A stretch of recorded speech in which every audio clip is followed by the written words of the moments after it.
Hi, good day. Please introduce yourself. Hi, Ma'am, Sir. I'm Cleana Shing Bianan, 26 years old, single. I live in Sucat, Muntinlupa, Philippines. I studied the Bachelor of Hotel and Restaurant Management, 2-year course, undergraduate.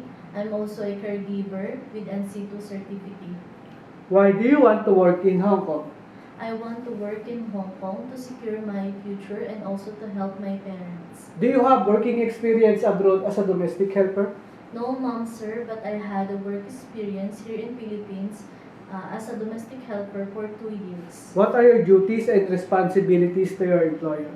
My duties and responsibilities are cooking, cleaning, washing clothes, ironing, gardening, car washing, and also going to the market and do the household chores.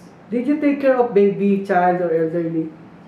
Yes, Ma'am, Sir, I take good care of 8 children, a 3 years old boy, and also elderly in the facility. Can you tell us how can you take care of them? For the children, I took good care of him by giving him a bath, feeding him, washing his clothes, and also assisting him going to school. For the elderly, I took good care of them by taking their vital signs, assisting them to drink their medicine daily, and also to assist them going to the bathroom, taking a bath, and also to do their daily routine. What are the traits necessary to be a good domestic helper?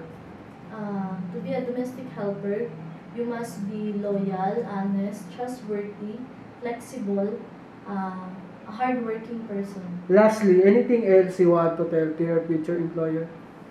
Uh, Hi, good day, Ma'am, Sir. Please choose me or select me as your domestic helper.